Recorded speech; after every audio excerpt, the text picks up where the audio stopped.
संदीप ने अपनी माँ के कहने पर गांव में शादी कर ली थी। लड़की का नाम था सुनीता।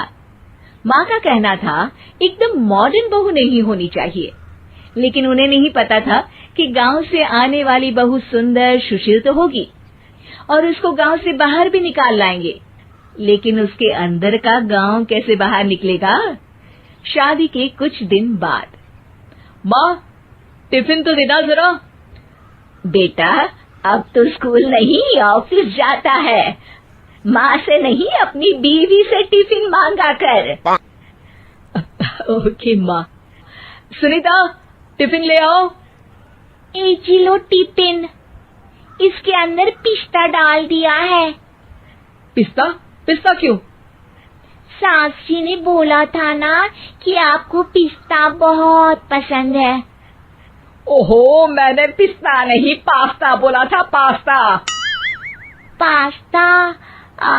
कहीं होता है पास्ता? अरे बेटी तू रहने दे, मैं बना दूंगी। अच्छा किया कि पाव भाजी बनाने का नहीं बोला, वरना किसी के पाव बना देती है। सुनीता को बुरा लगता है, लेकिन उसकी नादान हरकतें कम नहीं होती। ऐसे ही एक दिन, अरे तुमने ये क्या लगाया है? अरे आप वो फूस फूस करके लगाते हैं ना, वही। डियो? का दियो? किसको दियो? अरे वही ना जिससे खुशबू आती है। हाँ हाँ सही पकड़े हैं। अच्छा लेकर तो आना। कौन सा डियो लगाया तुमने? अभी लेकर आते हैं जी। संदीप की बात मानकर सुनीता अंदर से खुशबू वाला फुसफुस लेकर आती है। ओएमजी! ओएमजी मतलब ओ माय गणेश ना। अरे ओएमजी छोड़ो, और ये खुशबू वाला फुसफुस की बात कर रही थी तुम? हाँ इसी की, फिर से सही पकड़े हैं। अरे देवी, लेकिन आप सही नहीं पकड़े हैं, ये डियो नहीं है।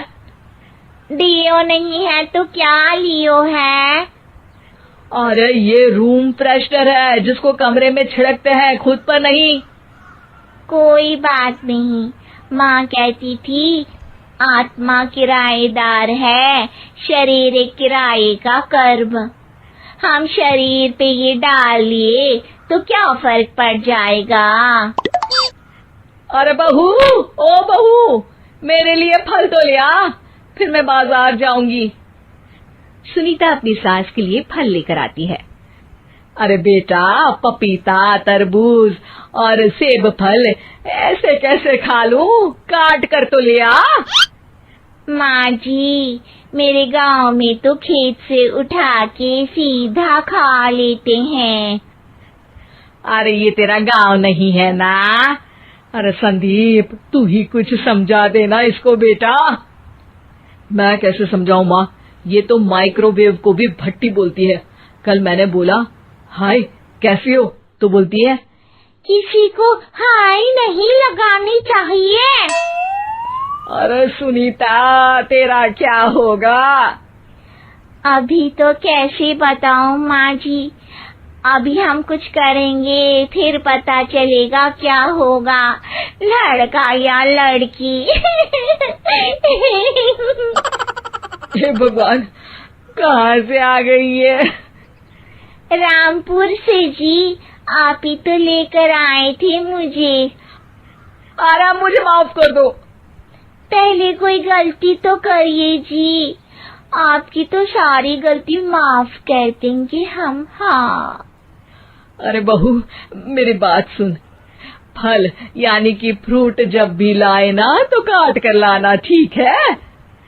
जी ठीक है माँ जी, फल यानी फ्रूट यानी काट के लाऊंगी।